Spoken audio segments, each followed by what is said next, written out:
Yes good morning.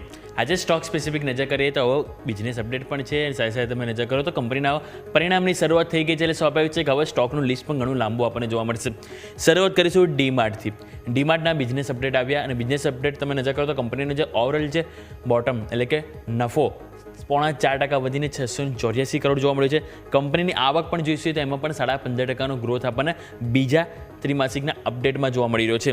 કંપનીના EBITDA અને margin એટલે કે ઓપરેટિંગ નંબર નજર કરીએ તો ઓપરેટિંગ આવક 11% વધી છે. જ્યારે એમનું જો વાત કરીએ માર્જિનની તો એમાં આપણને 29 બેઝિસ પોઈન્ટનો વધારો જોવા મળ્યો છે. ઘટાડો જોવા મળ્યો છે. માર્જિન ઘટ્યા છે અને 7.28% કંપનીના માર્જિન જોવા મળે છે. એટલે કે ટોપ લાઇન બધું ઓવરઓલ તમે જો સેટ છે, પરંતુ માર્જિનમાં આપણને દબાણ જોવા મળે છે. એટલે ડીમાર્ટ અહીંયા તમારું ફોકસ હોવું જોઈએ. નેક્સ્ટ સ્ટોક તમારા ડાપર હોવો જોઈએ તે છે વારી રિન્યુએબલ એનર્જી. અહીંયા તમે નજર કરો તો અહીં બીજા ત્રિમાસિકના અપડેટ અહીંયા જોવા મળે છે. નફો 117.4% વધ્યો છે, એટલે ઓલમોસ્ટ ડબલથી પણ વધારે. આવક નજર કરીએ તો આવકમાં પણ આપણને 47% ગ્રોથ જોવા મળ્યો છે. એટલે અહીંયા પણ ગ્રોથ સારો છે. ટોપ લાઇન બોટમ લાઇન બંને અહીંયાથી સારા જોવા મળે છે. વારી એનર્જી ફોકસ પર રહેશે. સિગ્નેચર ગ્લોબલ તમારા ડાપર હોવું જોઈએ. અહીંયા પણ આપણને બિઝનેસ અપડેટ આવ્યા છે. એમનું જો પ્રી સેલ્સ તમે નજર કરીએ કે આપણને 28% અહીંયાથી આપણને ઘટાડો જોવા મળે છે. 2010 કરોડ આવ્યો છે. જ્યારે એમનો જે એરિયા સેલ્સ તમે નજર કરો તો એમાં 2.38 મિલિયન સ્ક્વેર ફૂટ હતો, એમાં 44% ઘટીને આપણને 1.34 મિલિયન સ્ક્વેર ફૂટ જોવા મળ્યો છે. કલેક્શનમાં 2% વધારો જોવા મળ્યો છે. 940 કરોડ આંકડો જોવા મળે. એટલે કે સિગ્નેચર ગ્લોબલ તમે જોશો તો ઓવરઓલ નંબર તો આપણને ડાઉન સાઈડ જોવા મળી રહ્યા છે. ફિનિક્સ મિલ્સ તમારા રડા પર હોવું જોઈએ. અહીંયા પણ આપણને બિઝનેસ અપડેટ આવે છે. રિટેલ કન્ઝમ્પશન તમે જુઓ તો એમાં 13% વધારો જોવા મળી રહ્યો છે. જ્યારે નજર કરીએ એમના ગ્રોસ સેલ્સ તેમાં 27 કરોડ હતા, જે વધીને આપણને 139 કરોડ, એટલે કે ગ્રોસ સેલ્સ સારો એવો ગ્રોથ બતાવી રહ્યો છે. કલેક્શન નજર કરીએ તો એમાં પણ 60 કરોડથી વધીને આપણને 115 કરોડ. એટલે અહીંયા જો આપણે જોઈએ તો નંબર ક્યાંક ને ક્યાંક બેટર જોવા મળે છે ફિનિક્સ મિલ્સ. બજાજ ફિન્સર્વના બિઝનેસ અપડેટ ઉપર આપણે ફોકસ કરીએ તો બજાજ લાઈફ ઇન્સ્યોરન્સનું જે કુલ પ્રીમિયમ છે 1,374 કરોડ નજીક આપણને જોવા મળે છે. બજાજ જનરલ ઇન્સ્યોરન્સનું જે ગ્રોસ ડાયરેક્ટ પ્રીમિયમ ઉપર નજર કરીએ તો આપણને 2218 કરોડ જોવા મળી રહ્યું છે. અને અહીંયા પણ આપણે એક ફોકસ જરૂરથી હોવું જોઈએ. નેક્સ્ટ સ્ટોક તમારા રડા ઉપર ખાસ હોવો જોઈએ છે ટાટા મોટર્સ. અહીંયા જરૂરથી એક્શન જોવા મળે છે, કારણ કે કોમર્શિયલ વ્હીકલ કારોબારના ડીમર્જર માટે આજે તારીખ નક્કી કરવામાં આવી છે અને શેર હોલ્ડરને એક સામે એક અહીંયાથી તમે જોશો તો આપણને જે વ્હીકલ કારોબાર છે એનો અહીં એક શેર આપવામાં આવશે. એટલે અહીંયા ખાસ કરીને માર્કેટ રિએક્ટ કરશે. અને બીજું ખાસ મહત્વનો મુદ્દો એ છે કે ટાટા મોટર્સના દરેક કોન્ટ્રાક્ટની આજે એક્સપાયરી થવાની છે. એટલે ત્યાં પણ માર્કેટ ખાસ કરીને રિએક્શન આપશે. મોટું ઉથલપાથલ જોવા મળી શકે છે. અને ટાટા મોટર્સ તમારા ડાય પર હોવું જોઈએ. નેક્સ્ટ વાત કરીશું તો HCC આ તમારા વોચલિસ્ટમાં જરૂરથી હોવું જોઈએ. કંપનીને અહીંયાથી હિન્ડાલ્કો પાસેથી 204 કરોડનો ઓર્ડર મળ્યો છે. અને જે ઓર્ડર જે આપણને તમે જોશો જે મળ્યો છે એ આપણને જે ખાસ કરીને એમના જે ઓર્ડરની જે ટોટલ વેલ્યુ જે છે 204 કરોડ છે.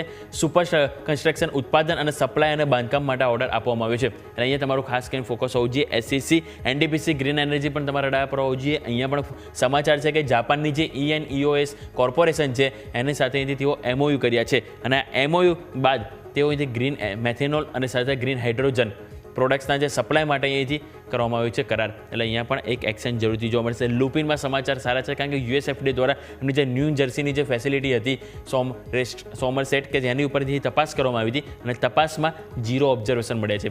આ જે તપાસ જે છે 29 સપ્ટેમ્બરથી 10 ઓક્ટોબરના રોજ કરવામાં આવી હતી. એટલે લુપિન તમારા રડા પર હોવું જોઈએ. એટલે સ્ટોક સ્પેસિફિક તો ઘણું બધું છે. તમે જો અમુક ઇન્ફ્રા સ્ટોક છે, અમુક ફાર્મા સ્ટોક છે, સાથે ટાટા મોટર્સ એટલે કે ઓટો સ્ટોક આવી ગયા. એટલે કે ઘણું બધું લાઇનઅપ છે.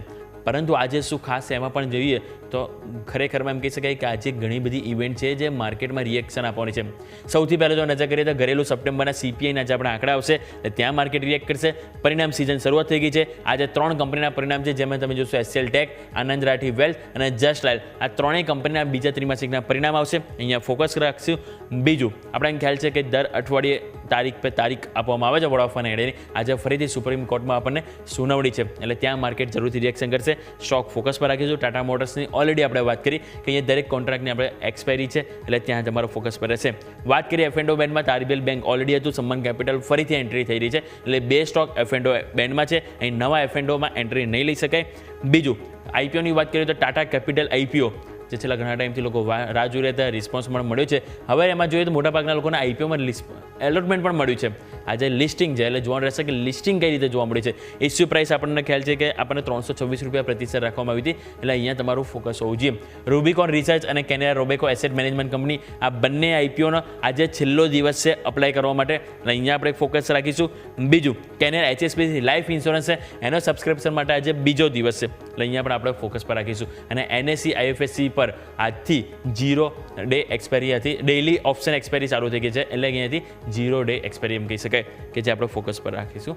બીજું લાસ્ટ ઓપેકનો મંથલી રિપોર્ટ આજે આવવાનો છે, એટલે ત્યાં પણ માર્કેટ જરૂરથી રિએક્શન કરશે. એટલે કે ઘણું બધું આજે લાઇનઅપ છે કે જેના આધારે આજે માર્કેટ રિએક્ટ કરશે. સ્ટોક સ્પેસિફિક તમે નજર કરો, સાથે તમે જો ઇવેન્ટ સ્પેસિફિક પણ આજે ઘણું બધું છે, અને સાપ્તાહિકની શરૂઆત છે એટલે સ્વાભાવિક છે કે આજના દિવસે આપણને ક્યાંક ને ક્યાંક સારું એક્શન માર્કેટ જરૂરથી જોવા મળશે. યસ.